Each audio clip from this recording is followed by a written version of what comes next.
Seneca's warning hits like a hand on the shoulder. Guard your mind when you're in a crowd, and guard it again when you're alone. He quotes Epictetus for the first part. The time when you should, most of all, withdraw into yourself is when you are forced to be in a crowd. And then he twists the knife. If your character isn't steady yet, solitude doesn't save you either, because alone you are too close to a rascal. He means your own half-trained self. The crowd can sweep you away. Your private urges can too. Stoic practice begins by noticing both dangers at once and refusing to flatter either. Seneca's point is not antisocial or anti-self. It is anti-naive. Know the place you are most easily conquered, and do not walk in there unarmed. That is the hard advice behind the elegant Latin. Seneca knew the pull of mobs and mood. In his letter, he admits that he never comes home the same man he was when he left. The bathhouse, the street, the arena, each leaves a film on you. His remedy is sharp and simple. Retreat into yourself as far as you can, keep company with a few who make you better, and pass on what you learn to those you can help. He adds a humane balance our age badly needs. Do not copy the bad simply because they are many, and do not hate the many because they are unlike you. The point isn't to become a hermit, it's to carry a clean compass whenever you have to walk through fog. But he will not let you idolize the cabin either. After quoting Epictetus, he warns that if the passions still steer you, you should hide in company to get away from yourself. That line stings because it is true. Left alone, we do not always choose the good book, the quiet breath, or the honest email. We choose the sugar rush, the grievance playlist, the little secret we would never attempt in daylight. Crowds are contagious. Cravings are too. The Stoic answer is not to flee forever to either environment, but to train the pilot who must steer in both.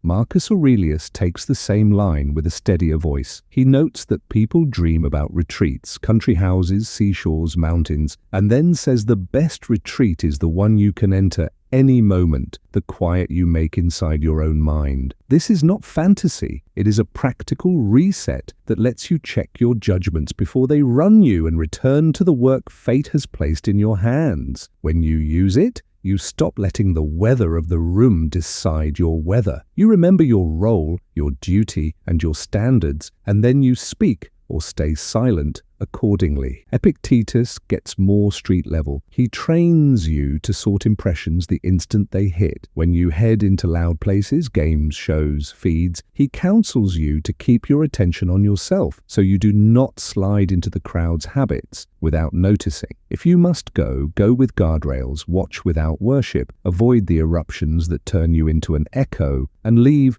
without hauling the frenzy home. He even says that when you do attend public shows, wish events to be as they are and let the best contestant win instead of fastening your peace to outcomes beyond your control. Seneca's psychology is blunt. Character is leaky. He writes about the dangers of association with our fellow men. Not because most people are villain, but because we are absorbent creatures. We mirror jokes, desires, fears, and even posture. That is the physics of morale. If you aren't ready, a crowd will hand you a script and you will read it. If you are ready, you can enter the same scene, keep your lines, and sometimes steady the whole room, simply by refusing to sway. The difference is training, not temperament. So how do you train? Seneca's first move is humble and practical. Borrow a better voice until yours is strong. In his letters, he tells his friend Lucilius to choose a model, choose a Cato, or if Cato seems too severe, choose a Aurelius, and act as if that person were watching. It is not superstition, it is rehearsal. You plant a clear standard in your head and refer to it in real time. It is the opposite of mushy, be your best self talk. It is act as if the coach is in the doorway, and it works in a crowd and it works in solitude.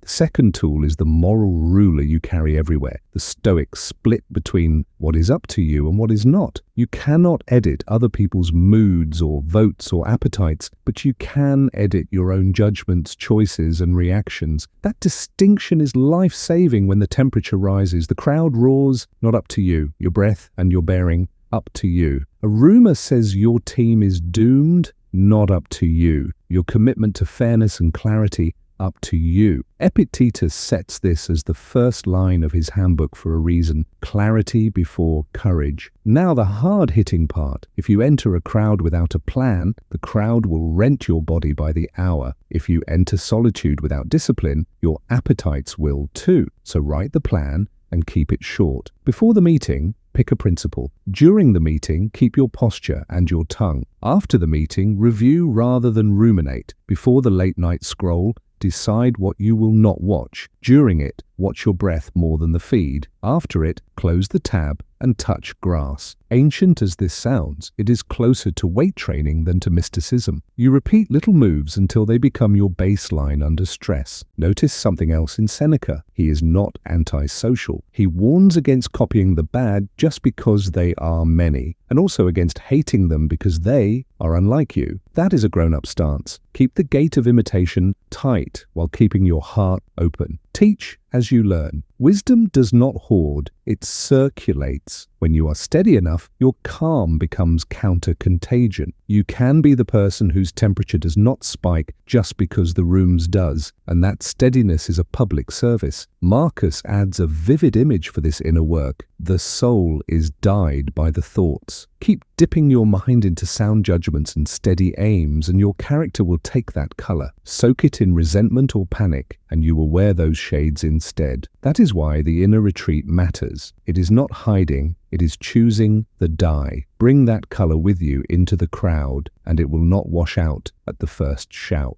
There is another tough lesson. Travel and scenery do not heal a sick mind. In one of his letters, Seneca jokes that a man who got nothing from his trip traveled in his own company because the mind boards the ship and brings its storm along. The point is surgical. Do not expect a new city, a retreat, or a promotion to do the interior work for you. You bring yourself wherever you go. The fix is inside. The pause, the chosen model, the division of control, and the evening audit of what went well, where you slipped, and what you will try tomorrow. Those are actual medicines. New places are only scenery. Let's return to Epictetus's drill for spectacles because it maps cleanly onto modern arenas, literal and digital. He tells you to abstain from the wild acclamations and jeers that train you to be a puppet, to wish events to unfold as they do, rather than as you demand, and to leave without gossiping about details that do not improve you. Apply that to comment wars, drama videos, political rallies, or office rumor mills, and you can feel your strings returning to your own hands. It is not killjoy advice,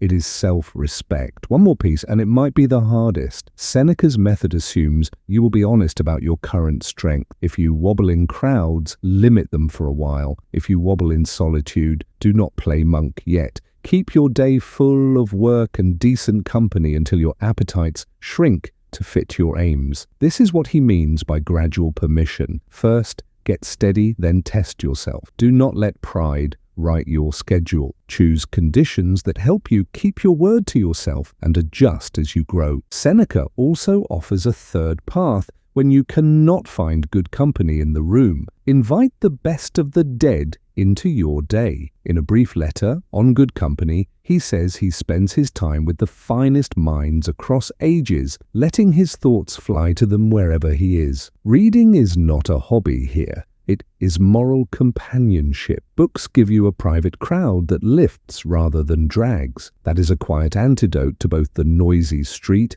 and the noisy self. Sit down with someone better than you and let their sentences steady your hand. In another letter, he presses the paradox to its sharpest tip. He starts by praising independence. I dare to trust you with your own self, but immediately brings in Crates's crack to a young man walking alone. Be careful, because you may be keeping company with a bad man. Solitude is a mirror, not a halo. If appetite and vanity are still in charge, empty hours multiply their voice. That is why Seneca urges us to keep watch over ourselves as we would over a grieving friend, and to treat aloneness as a proving ground for clean choices rather than a playground for secret ones. Epictetus even hands you a simple rule that ties the whole lesson together. Decide in advance the kind of person you intend to be, and keep that character both by yourself and with other people. That is the bridge between between crowd and solitude. It turns vague aspiration into a profile you can check. Generous or grasping, patient or prickly, truthful or theatrical. Write a few words on a card or on your lock screen and measure your day against them. When the crowd surges,